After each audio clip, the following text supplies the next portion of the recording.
Your department has more than 400 uncrackable Apple devices in evidence. Is that right? Well, it's exactly right. We, since 2014, when Apple re-engineered its devices so that it no longer could open its own devices in response to court orders, we now have 423 Apple devices, iPhones, iPads, where a court has determined that there's probable cause, there is evidence on that device relevant to a criminal case, necessary and relevant, and we can't access it because Apple has recreated its device so it cannot respond to court orders. It's just so extraordinary. It's such a 21st century problem and issue.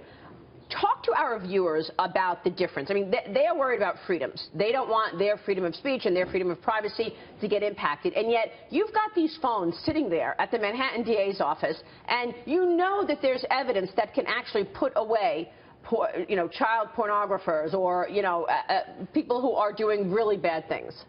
In fact, 10% of those devices that are in our office relate to homicides. Another 10% relate to sex crimes. Ironically, 35% of the devices relate to individuals who we believe have committed cybercrime or identity theft. So the Apple encryption is actually protecting individuals whom we believe are trying to hack into your computer and mine.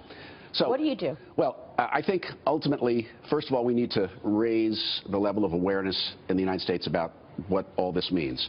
We've always talked about encryption in the federal national security context, Maria, San Bernardino, and cases like that. But in reality, the biggest impact is going to be in state courts and offices like mine around the country, where 95% of the criminal cases are handled. So in cases involving rape, robbery, murder, child abuse, identity theft, financial crimes, our inability to access these devices is going to affect thousands and thousands of victims of crime who want to seek justice. So the question is, how do we find a balance? Right. And I think what we need to have, I believe, is the U.S. Senate and the House of Representatives take on this issue seriously. I am an advocate for privacy, like I'm sure you are. Yes, I am. But I do believe that we've never in America had a space where so much information was contained that was entirely inaccessible. The government has always had the right, based upon a judge's determination independently, that if there's relevant evidence to protect the public, we have to accommodate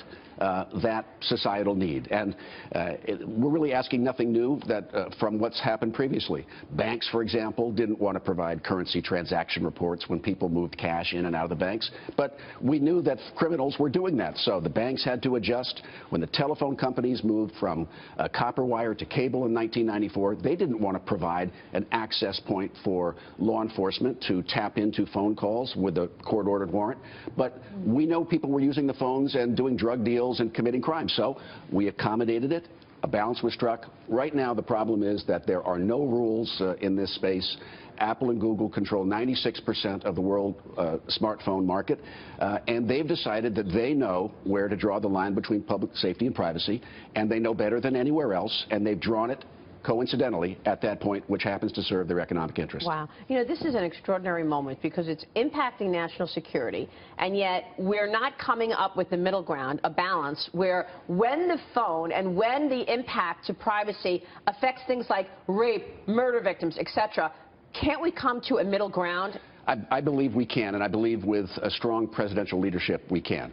We've published a report today, a second report. We published our first a year ago, which updates the public on the impact of encryption on public safety with specific examples. And what we believe, Maria, there's a way to start looking at this. We believe that we should first, there's two kinds of data that are relevant to this debate. One is the data that sits on your phone. Right. Pictures, texts, and the like. That's called data at rest. And that's yours. That's what's in the phone itself. Yeah. And we believe a good place to start, this is just like getting a warrant to a car or a house or to a safety deposit box, that if we focus on data at rest, this is where the bulk of information that's relevant to state prosecutors resides.